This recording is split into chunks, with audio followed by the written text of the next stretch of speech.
Welcome to this video where I'll go through an end-to-end data engineering and analysis project on Microsoft Fabric.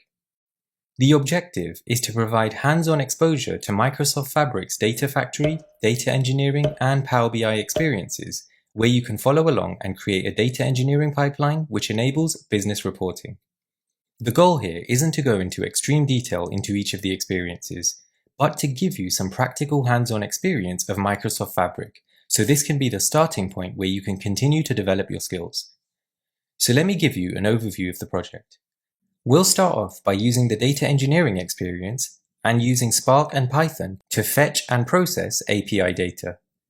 The data is from the United States Geological Survey API and contains information about earthquake events throughout the world. We'll incrementally process the data using the medallion architecture, which is an architecture that typically consists of 3 layers: bronze, silver, and gold. It's a data design pattern used to logically organize data in a lakehouse, with the goal of incrementally and progressively improving the structure and quality of data as it flows through each layer of the architecture. Medallion architectures are sometimes also referred to as multi-hop architectures. So in the bronze layer, we will house the data in its raw form. This will be largely unchanged from the source. The silver layer involves cleansing and transforming the data, making corrections and consolidations as needed for more accurate analysis. The gold layer is where the most refined and business-ready data resides, optimized for high-value actionable insights and often tailored for specific business needs. Once we've set up the data engineering notebooks to process the data, we'll use Data Factory to orchestrate these notebooks so that the data is ingested and appended to the bronze, silver, and gold layers on a daily basis. For analysis and reporting, we'll create a Power BI report to show the worldwide earthquake data events. So that's the requirement. In terms of prerequisites, you should have at least a basic understanding of SQL, Python, and Spark, along with a foundational understanding of Power BI and data lakehouses. If there are things that I cover that you're unfamiliar with, then I encourage you to do some research online. You'll also need to have a Fabric account. You can set up a free trial for this, and I have a video on how to set up the free trial without needing a work email, so please check that out if you don't have a Fabric account already. It would also be helpful if you have a Fabric administrator role or access to an administrator. This is because we'll be using map charts on Power BI, and this will need to be enabled via the tenant settings in the admin portal. Other than that, please check out the description and video comments as I'll add additional details in case there's anything I've missed, or to document any updates or useful information after the release of this video. If you're interested in further learning, then I have a suite of Udemy courses covering topics such as Azure Data Factory, Power BI, and PySpark that can be beneficial. I'll also link them in the description as well.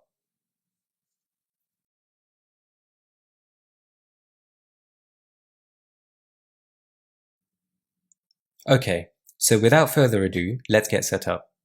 I'm in my Microsoft Fabric account. First of all, let's create a workspace for this project. So select any of the experiences. You should see a default workspace under Workspaces, and it should be called My Workspace. Let's create a new one for this project. So on Workspaces, click on New Workspace. Call it whatever you like. So I'll call mine Earthquake Project. Now let's create a lakehouse. Please ensure you're on the data engineering experience by switching to it down here. So select data engineering. And when you do, you should see Lakehouse here.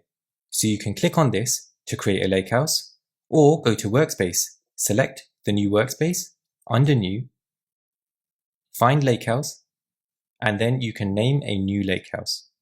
This lakehouse will store the processed earthquake events data ingested from the API.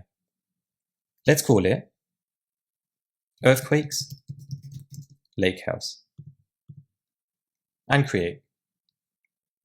So here is the lakehouse. This lakehouse will ingest the earthquake API data, storing it in its raw format. We'll then process it downstream and store it as cleansed and reporting ready Delta format tables. So in case you're unfamiliar with Delta tables, they're an efficient file format that enables versioned and transactional storage, facilitating efficient data updates, merges, and rollback capabilities. Delta format is the default file format for tables in a Fabric Lakehouse. Okay, so the Lakehouse has been created, and you may also notice a drop-down on this top corner. So you can switch between Lakehouse and SQL Analytics endpoint. On your workspace, you will see that the Lakehouse has been created here, under the objects, and it also has a semantic model and SQL Analytics endpoint. These are created by default with your Lakehouse. So when you create a Lakehouse in Microsoft Fabric, you're essentially setting up an environment that consists of several key components. The Lakehouse itself is the central data repository. It's built using the Lakehouse architecture, which combines the best features of data lakes and data warehouses. It stores structured and unstructured data, and it's optimized for large-scale data storage and high-performance BI analytics. The SQL Analytics endpoint provides an SQL-based interface to execute queries on the data stored in the Lakehouse. It enables users to perform data exploration, generate reports, and conduct analytical tasks using the familiar SQL syntax and editor interface. Now with the semantic model, this is a layer that defines the business logic and relationships within the data. It provides a structured and understandable view of the data to enable deeper analysis. This semantic model is typically a star schema, and it's created automatically for you. It enables downstream analytics for business intelligence, and it's kept in sync with no user intervention.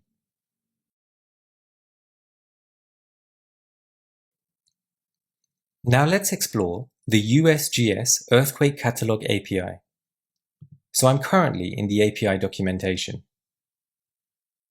This API lets you query detailed information about earthquakes, using parameters like timeframes, location boundaries, and specific earthquake characteristics, such as magnitude and depth. It provides these outputs in multiple different formats like GeoJSON, CSV, and XML. I'll leave this link in the description, so please check it out in your own time. So if you scroll further down, you can see there's a query string here. This uses a start time and an end time parameter, so I will just copy this. You can see that for the time, if you just specify the date, then it limits to events on or before the specified end time. So that will mean the time will be at the start of the day. So by adjusting the parameters in the URL, such as this start time value and end time value, you can customize the data retrieval to fit your specific needs. Now that we have the URL query string, we need to fetch data into our Microsoft Fabric project. So let me navigate back to Microsoft Fabric. And I'll add a notebook to the Lakehouse. You can do that by ensuring that you're on your project workspace, so Earthquake Project. You can click on New, and you can select Notebook. Alternatively, you can go directly on the Lakehouse, switch to the Lakehouse mode, and then open Notebook and New Notebook. This is just a temporary notebook, and I'll delete this shortly. So let me just rename this to just temp notebook, although it doesn't really matter, but that's fine. Make sure the language is PySpark. You can check by clicking on this dropdown. You'll also need to attach a Lakehouse to this notebook. This will be the default Lakehouse that's attached to this notebook. So a Lakehouse has been attached automatically, but if it hasn't, then let me just remove this and show you how to do it. So remove all Lakehouses, and then you can select Add, Existing Lakehouse, and then select the Lakehouse. So now this Lakehouse has been attached to this notebook. You'll also notice that we have an environment here. This is the Workspace default environment. This is created automatically. An environment refers to the computational setup within which notebooks are executed. This will include things like the configuration of software, libraries, and the frameworks available for running code and analyzing data. So you'll notice this contains runtime version of 1.2 and a medium compute consisting of one node. These environments can be customized to support specific project requirements. So you can create certain environments for certain projects with all of the necessary tools and dependencies that you need. And we'll look into this a little bit later. So this is the default environment that's automatically created. Okay, so now let me paste in the URL that I copied from the previous window.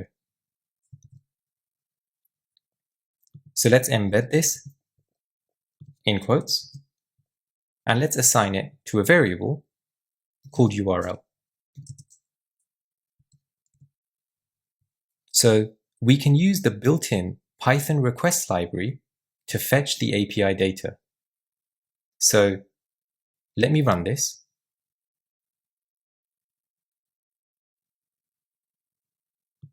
And in the meantime, I will import the requests library.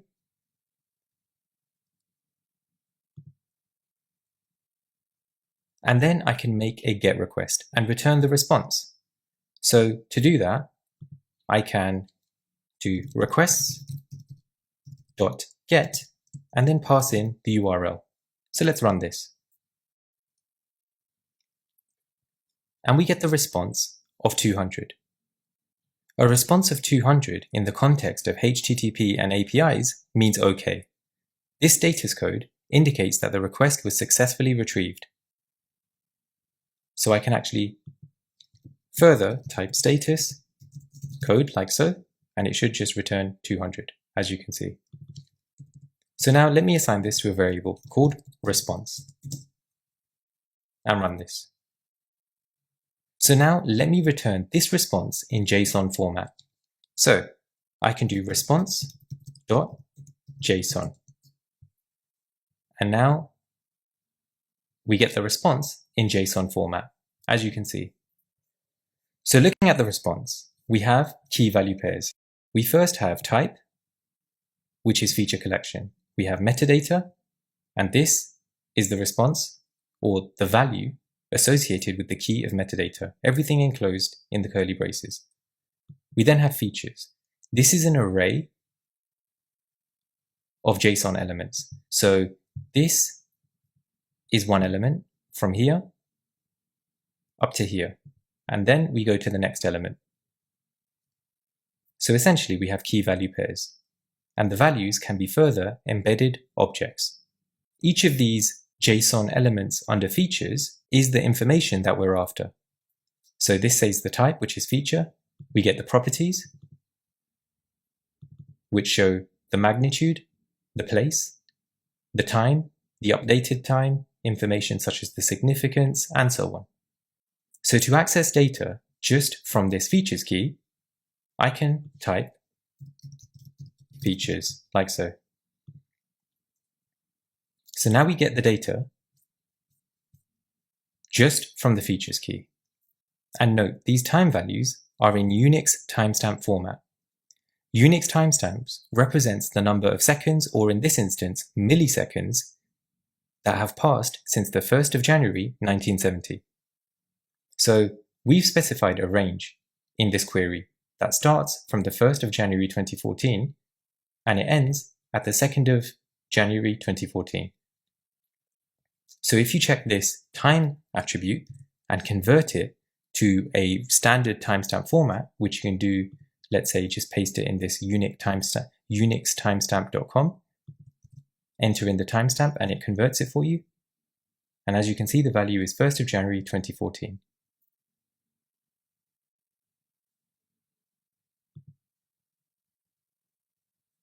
Great. So I've shown you how to fetch the API data and return what we need, which is the features.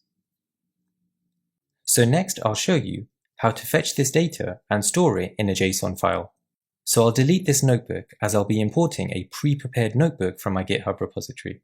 So on my projects, I will just click on delete. Great. Okay, so now I'm in the GitHub repository for this project, and it contains all of the notebooks that we'll be using. I'll share a link in the video description. So for the notebook prefixed 01, this contains the bronze layer processing steps, where we fetch and store the API data. So click on download. and save it to your local computer. So you can do that by clicking here, download raw file. So back in Microsoft Fabric, click on New and click on Import Notebook. So do it when you're in your workspace. So New and Import Notebook. So click on Upload. So here is the notebook, prefixed 01 for me. So click on Open. So as you can see, the notebook is here. So click on it. So first of all, let's attach a lakehouse. So click on Lakehouses, Add Lakehouse, add an existing lakehouse. If it already comes attached with an existing lakehouse, or it says something like missing lakehouse, then remove all lakehouses and add the lakehouse again. Okay, so now let me explain the code. In these two lines, I've imported the relevant libraries. So this will be requests and JSON. And these steps below are similar to what I've covered previously. This just adds some additional logic. So first we have the URL string. I formatted this to take two parameters, start date and end date, so you can programmatically add these in. This means we can fetch data for any specific time period. I then obtain the response, and then depending on if the status code of the response is 200, which indicates it's successful, I process the data. Otherwise, I will print failed to fetch data. So in the data processing, I'm obtaining the data from the features key, and then I'm specifying a file path. The file path also uses a start date parameter. This will prefix the start date with the file name, which is called earthquakedata.json. So this will get stored here. And this format, lakehouse.default.files, can be obtained by just clicking on these three dots and getting the file API path. So as you can see, this is the path, and I've just added the file name to this one. And then what I'm doing is I'm using this open method along with the dump module from JSON to write the data to this file path. So this W signifies the mode of write. So this means that the data stored here will be written to a file. If that file doesn't exist, it will create it. And if the file does exist, then it will overwrite it. And provided that we will do this process once a day, the fact that we've given it this start date means that we're unlikely to overwrite data. The objective is to run this whole process once a day. So the start date will indicate the period from which we're obtaining the data. Okay, so in the final pipeline, we will actually run this via Data Factory.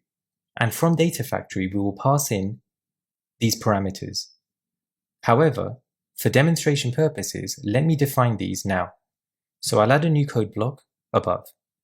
So what I'll do is I'll specify a start date of 7 days ago from the current date. So this will be whatever the current date is for you. And the end time as yesterday. So yesterday from whatever the current date is for you today. So we can import the date and the time delta modules from the datetime library. So from date time, I can import date and time delta.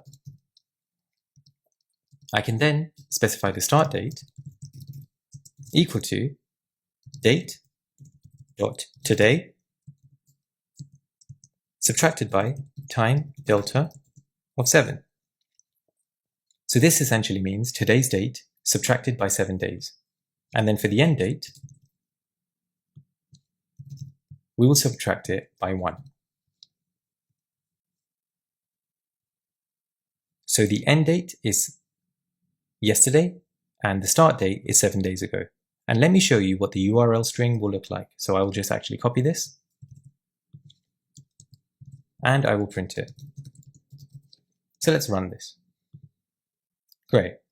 So for me, the current date is the 16th of April. So this says 15 because we've subtracted 1. And this is, and I've actually got a typo here, so let me get rid of this. And I'll get rid of this here as well. So I'll make sure I correct this in the final notebook. So let me run this again.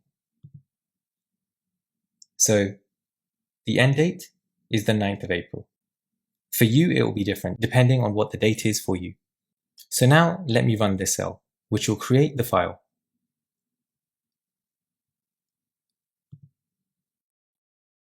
Great, so that was successful. So if you refresh files, what you can see is the file here. So what should have happened is we fetched data from 7 days ago up to the start of yesterday. We've then selected the features and added this to this JSON file. Let's quickly read the data from this file into a data frame.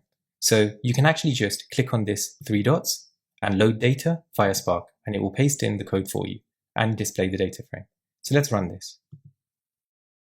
And this is what it looks like. So under geometry, you have coordinates, which consists of an array. So you've got the first element, the second element, and the third element. And I believe this is the longitude, then the latitude, and then the elevation. And then you have properties, which contains a lot of additional information, such as the magnitude, the significance, and so on. Great. So I can delete this. And before we run this via the pipeline, we can actually delete this, because this will be programmatically passed in via Data Factory. But I'll show you that in a moment. So for now, we've managed to process the data after we fetched it using this request module. And the data is stored in this file.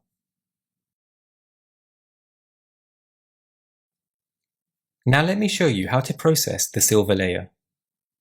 In my GitHub repo, navigate to the file that's prefixed with O2, and then download it by clicking here, Download Raw File. Now let's import it to the Lakehouse. So navigate to your project, click on New, Import Notebook. Import the notebook prefixed with O2. So here is the notebook. So first of all, attach the Lakehouse to it.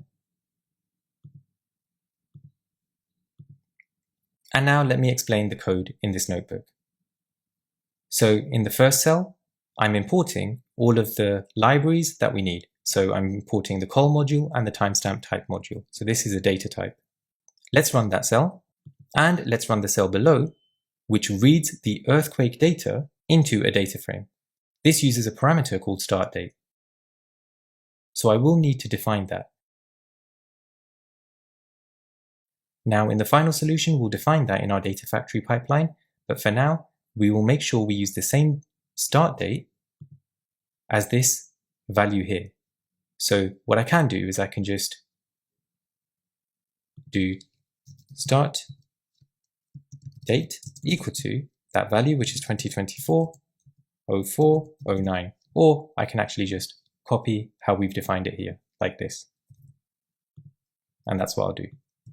So start date like this, and let's print the start date and run this. Oh, and actually we need to make sure we import the date time modules as well. Otherwise you'll get an error like I've got here. So this is the start date. So now let's run this. And let's display the data frame. And here it is. So this is what we've processed so far. Okay, so now let me show you how I'm processing the data. So in this cell, I'm taking the data frame and I'm extracting the data that we need. This will be all of the data from the JSON elements. So for instance, from the geometry column, I'm extracting the latitude, the longitude, the latitude, and the elevation. So the way this is structured, so if I scroll slightly up, is you have a coordinates key and then a value, which is an array of 3 elements. The first being the longitude, then the latitude, and then the elevation. So I can show you how you can obtain that. So, for instance, to get the first element of this array, the way I can do that is I can do df.select and then do geometry.coordinates. And actually, I'll show you how to do it in a second. Let me just get the coordinates value first. So this will be an array. And let's display this.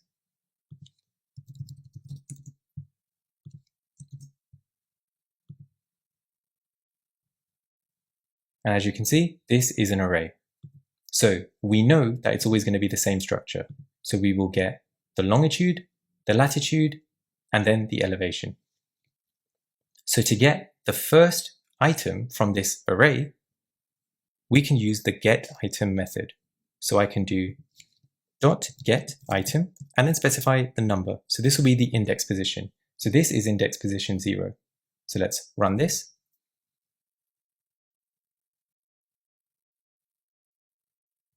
And actually what I'll need to do is I will need to pass this into col and then run this. And that works. And then if I want the latitude, I can get item 1.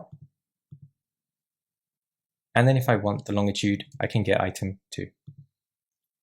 I'm sorry, that's the elevation for item 2. And that is exactly what I've done here. And then similarly, I've extracted what we need from properties. So from properties using dot notation, we've got the title, the place, the significance, magnitude, magnitude type, the time, and the updated time. So again, if I do property, so let me actually just remove all of this.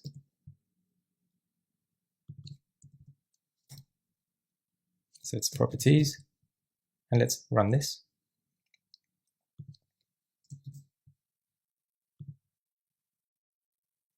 So now this is what the properties looks like.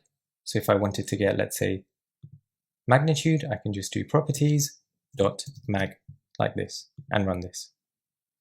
And as you can see, that works. So let me delete this cell and let me delete this cell. So that is all I've done here. So now let me run this cell. So now let's display the data frame so far.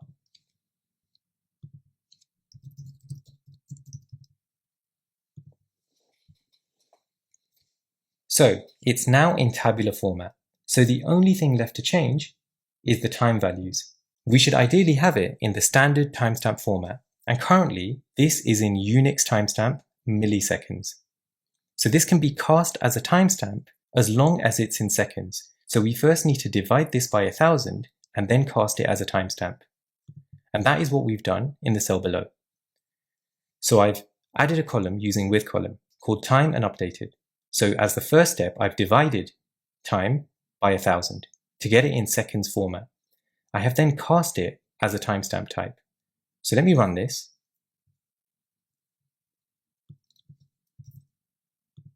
And now let's display the data frame.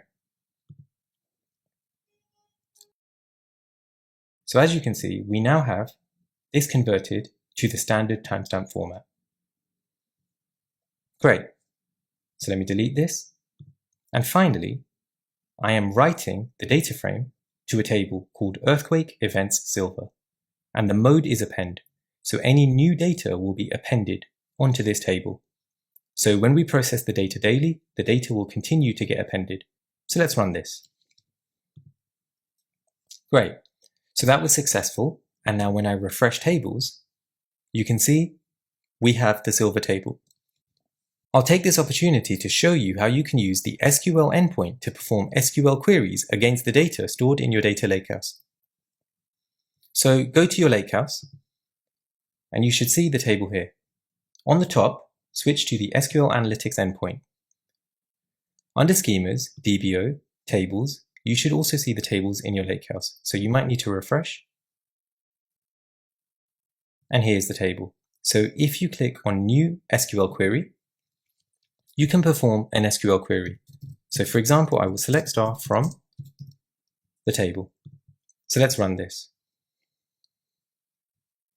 And as you can see, we've returned the data. So now let's see what the max and minimum values on the time column looks like. So max time and min time. So let's run this. So the maximum time is the 14th of April at 11:55. And the minimum time is the 9th of April at 2 minutes past midnight, or 3 minutes past midnight. So we've processed the data from the bronze layer and turned it from a JSON to a tabular format. And then we've appended it to a silver layer delta table, and this contains the attributes that we need. So just as a bit of preparation, we won't be needing this definition of the start date going forward because we will define it using Data Factory. So you can delete this cell. Great. And in the bronze notebook, you can also delete this cell.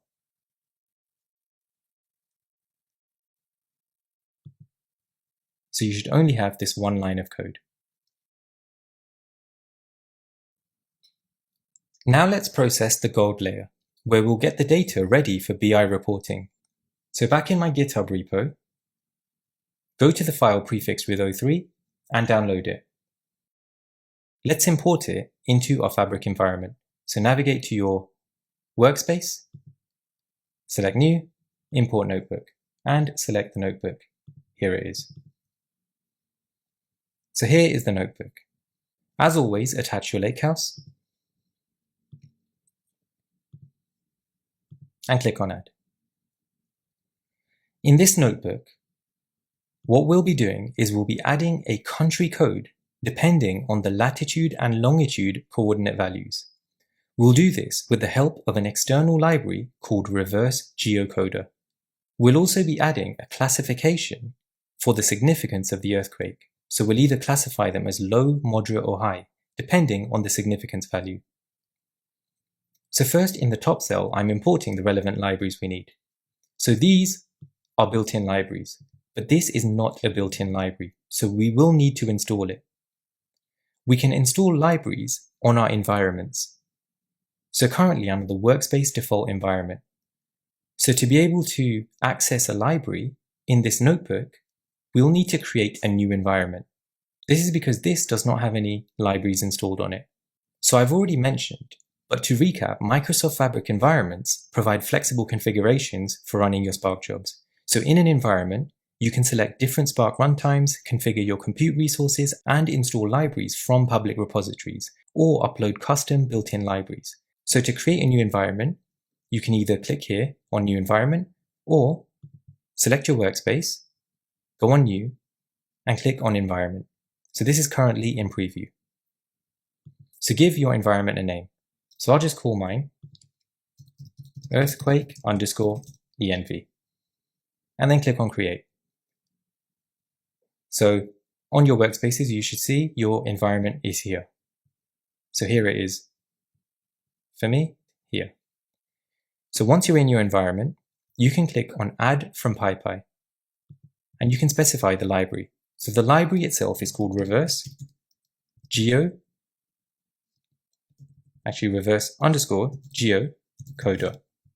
and then specify the version. So just choose the latest version. And then you can save and publish. So notice we also have the compute, so you can configure this as well. So you can change the driver memory and all the other bits of information as well. So all we need to do is publish this. And note that this will take about 10 to 15 minutes. So you will have to wait until this is done before you can continue using your notebook. And just as a note, if you are unable to create an environment, then you need to check that you can create an environment via your tenant settings. So if you go onto this widget, settings, go on admin portal, and then under tenant settings, you should have this enabled where users can create Fabric environments and save and apply Spark settings. If you don't, then enable it, or ask an administrator to enable it for you if you can't. Great. So the environment is currently being published, and you can see that it's in progress by clicking on this bell icon. So in the meantime, let me just go back to my notebook. So before we can run this cell where we import reverse geocoder, we'll need to wait for the publish to finish. So I'll just skip ahead until it's finished. Great. So the environment has been published. As you can see, publish succeeded. So on your workspace environment, change it from the default to the new one that you've created. So now we should be able to run this first cell and import reverse geocoder. Great. So that's worked.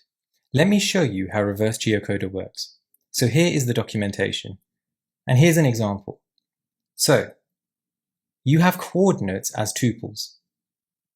where you specify the latitude and the longitude, and then you pass that into the search method of reverse geocoder, and then it returns a list of JSON elements. Each element is the location detail for the set of coordinates that you pass in.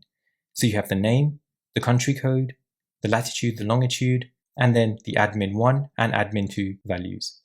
So in the Fabric notebook, let's run this cell that reads in the silver layer table into a data frame.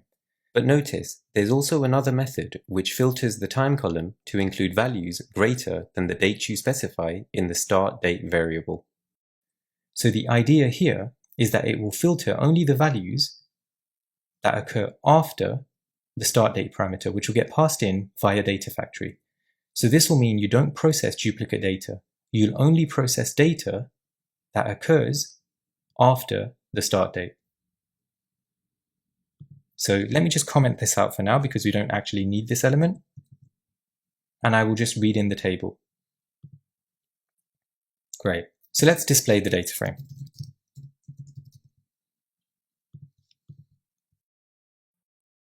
Okay, so we've got a series of longitudes and latitudes. Let's use the reverse geocoder search method to provide the details for these values. So I can do RG, well actually I can just first define coordinates, and you need to define these in a tuple, so let's get this value.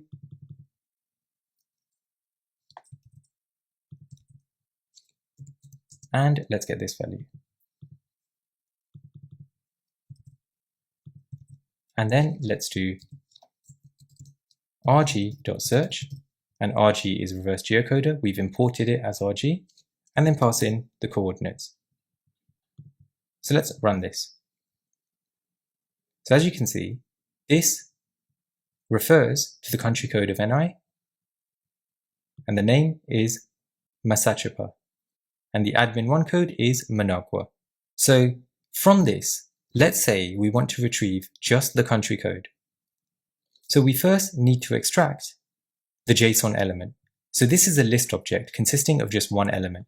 So I can index that as 0. So let's run this. And now we return just the JSON element.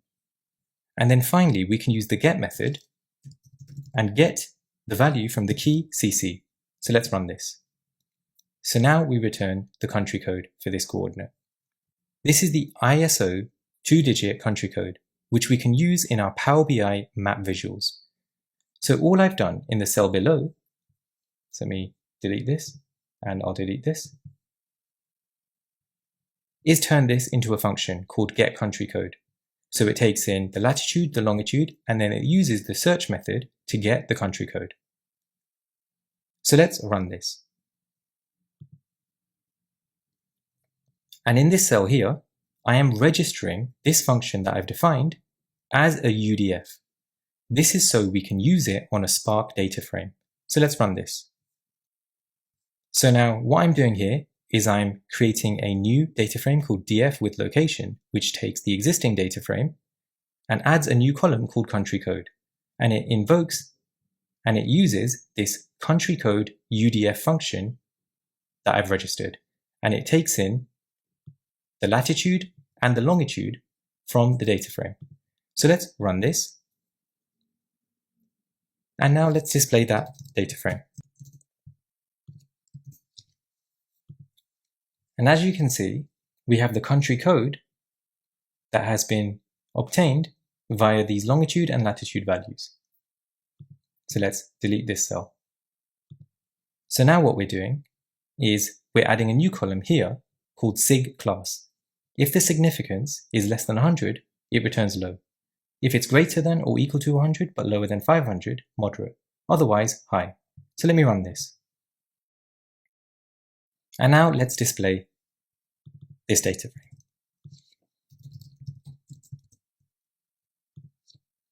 Great. So as you can see, we get the significance class as well. So based on the value of the significance, we will get a classification of moderate, and in this instance it's high because it's greater than 600, and you'll get low if it's less than 100. So let's delete this. And now finally what I'm doing is I'm taking the latest data frame and I'm writing it to a new table called earthquake events gold.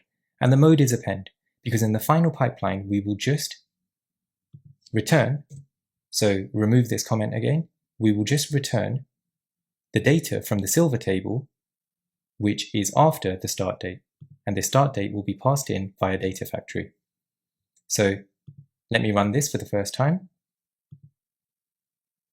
and you should see an additional table here when it's completed. Great.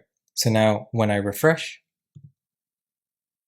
you can see we also have a gold table as well. So in the gold layer, we have added location information, specifically a country code, and we've added a significance classification.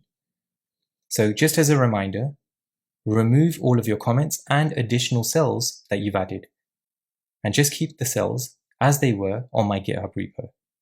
We're now ready to create a Power BI report from this gold table. So when you navigate to your workspace, you can see we have the Lakehouse. And when you create a Lakehouse, and by extension an SQL Analytics endpoint, then a semantic model is created by default. This can be queried via the SQL Analytics endpoint, and it updates via changes to the Lakehouse, so it's kept in sync. And we can load this semantic model directly into Power BI without having to query a Lakehouse or SQL endpoint, and without having to import or duplicate data into a Power BI model. Direct Lake is the mechanism for this. It's a fast path to load the data from the lake straight to the Power BI engine, ready for analysis. So from our Lakehouse, let's switch to the SQL endpoint, and from there go to the Reporting tab. Here is where we can manage the default semantic model. So click on that. And now we can select tables to add to this model.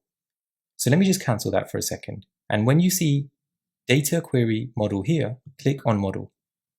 So right now, this has got all tables and default semantic model objects. Right now, this is empty. So when you go to Reporting, Manage Default Semantic Model, let's select the gold table and confirm. So now in our default semantic model, we have this gold table. And you can see that when you go to your workspace and on the semantic model, here is the table on the side here. Great. So now let's create a Power BI report by accessing the Power BI experience. So go down here and select Power BI. Let's click on New Report.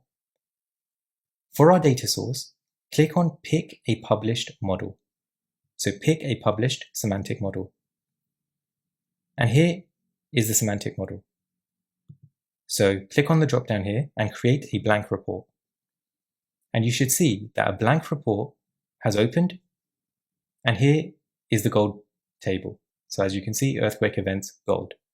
So let me give this report a name by clicking on File and Save As.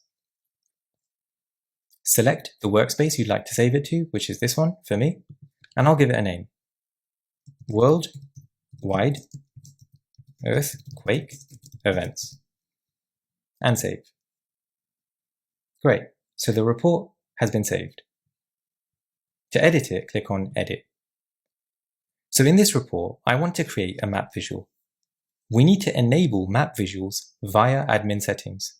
So on this widget here, click on Settings, go to Admin Portal, and if you just search for map visuals, you need to ensure that this setting here, Map and Field Map Visuals, is enabled, and it is for me.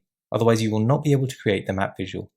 And as with before, you will need to be a Fabric administrator to do this. So let's go back to our report now, which is here on the side for me, or alternatively, go to your workspace and locate the report. Here it is. So let's click on Edit. And now let's create the map visual. So for the type, this is map. So click on it, and then let's reposition it on the screen.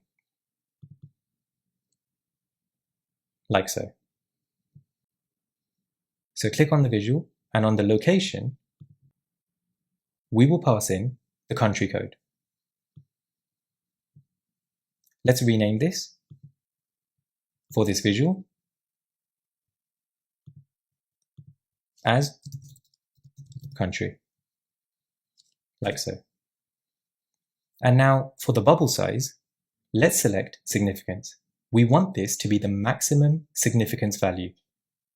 So on the aggregation, select maximum. And let's rename this to be maximum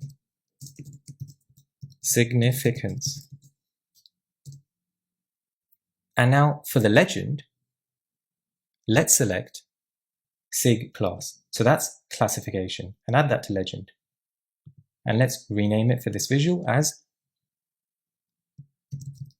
classification. So you can zoom in a little bit, and what this shows you is each bubble has been sized based on the maximum significance. And then it's got a distribution of how many events have occurred with a moderate significance, a low significance, or a high significance. So on the tooltip, you can see the country is US. For low classification, the maximum significance was 98, whereas the maximum significance for moderate was 473. So sorry, this isn't the number of earthquakes, it's the maximum significance recorded. So another useful information on the tooltip would be to show a count of the number of earthquakes. So what we can do there is get the ID, add it to tooltips. For the aggregation, just do count. And let's rename that as number of events. So now when you go to the tooltip, you can see there were 48 moderate events and 1,369 low events. And then finally, we can also format this a little bit by changing the base colors. So right now it's light blue, dark blue, and orange. So what we can do is go to format, bubbles, colors, and then change high to be, let's say, dark red. We can change moderate to be, let's say, a lighter shade of red. So that'll be a lighter shade of red. And then low can be light gray, like so. And then we can give this a title. So click on the visual, go on general, title. So let's call this worldwide events. And then let's give it a subtitle as well. For the subtitle, I will just say some information. So what I will say is bubble size is relative to maximum significance. So this just clarifies what this visual is showing you. Great. So I'm happy with this.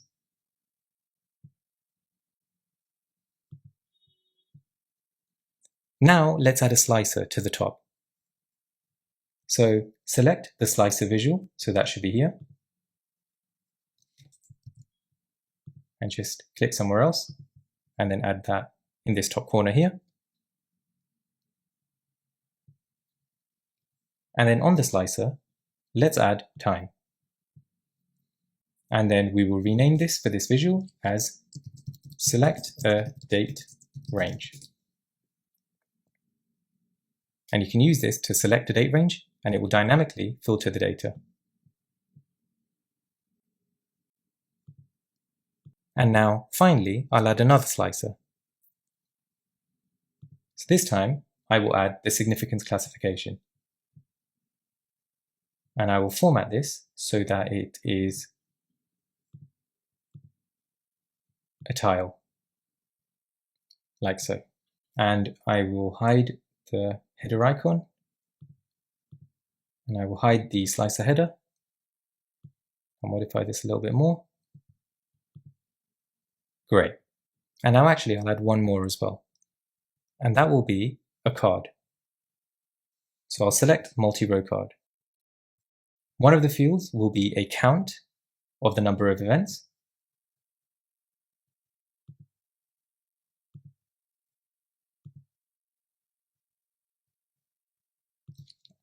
As count of events, or actually I'll just say total earthquakes.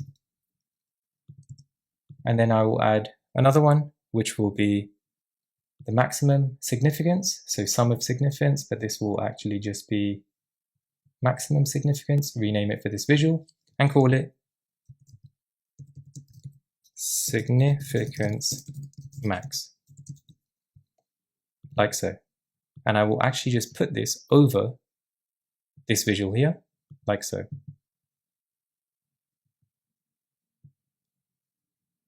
And in the settings, I will go on effects and turn the background off.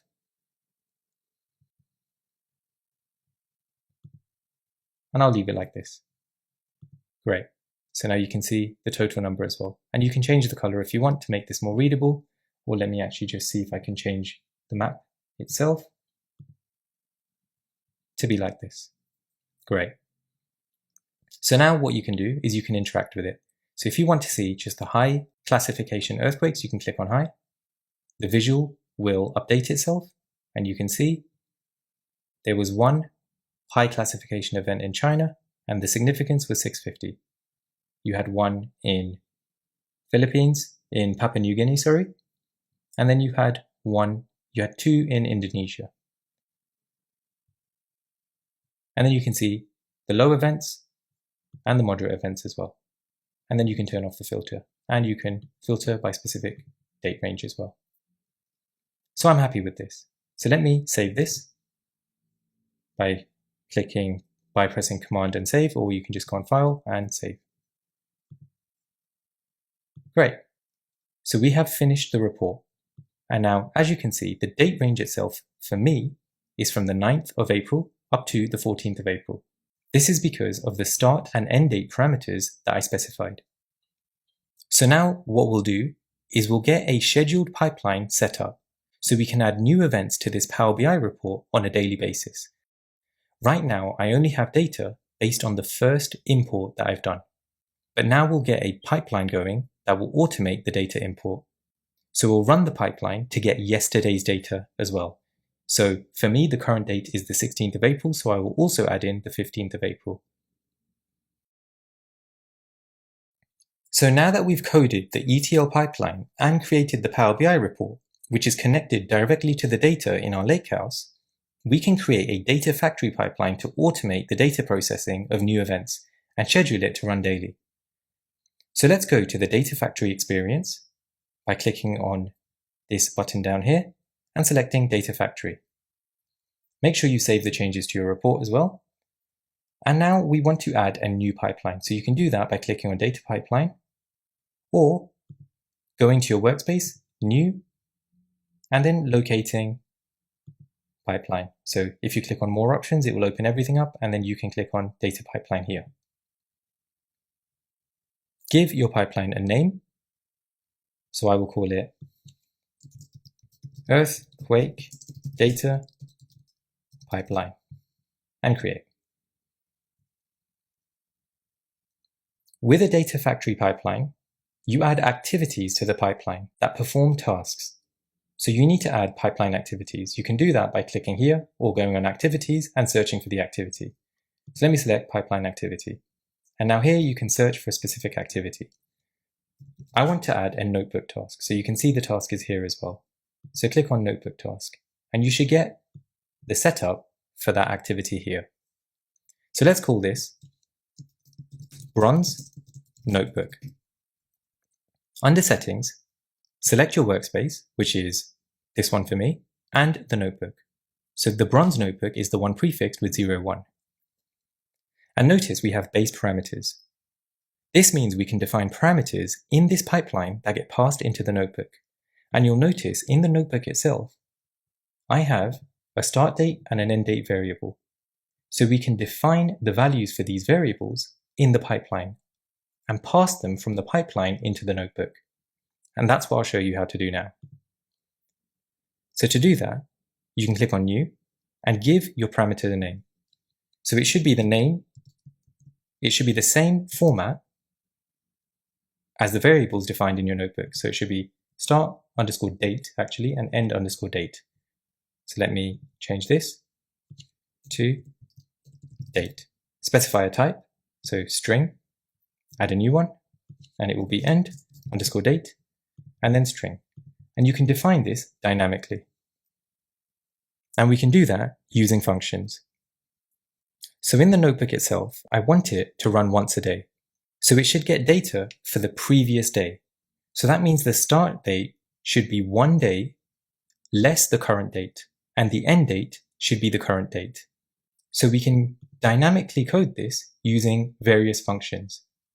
So we can use the UTC-now function, the addDays function, and the formatDateTime function. So let me actually show you how to create the function and what the output looks like on another activity. So let me cancel this for now, and I will disable this activity by deactivating it, and I'll add a new activity. So go on Activities and add Set Variable. So in this Set Variable activity, what we can do is we can add a new variable. So I will just add a variable called start_date, and it will be of type string. So now we can create a dynamic function that will define the variable. So under date functions, add UTC-now. And now we can actually run this pipeline to see what that looks like. So go on the Run tab and then click on Run. Save and run. And once the pipeline has run, you should see an output here. So this is the set variable task, and click on Output, and you can see this is the output. So the value is in timestamp format. This is 16th of April for me because that's the current date, and this is the current time. So what we need to do is subtract a day from this to get the desired start date. So what we can do is we can go to the definition, and then we can do a add days, and then in the parenthesis, add UTC now, and then comma, -1. So this subtracts a day. So let's press on OK. Let's run the pipeline again.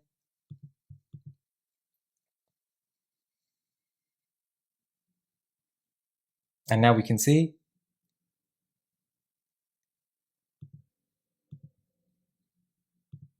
it's this one, it's the 15th. So it's a day less. Great. So now finally, we need to actually format this. So we can format it using formatDateTime. So this is the argument we pass in, which is the addDays and the UTC-now, and then you specify the format you want it in. So the format is 4-digit year, 2-digit month, 2-digit day, like so. And then press OK. And now let's run this. So let's check the output. And this is the desired format, and it's 1 day prior to today's date. So we can actually take this and copy this logic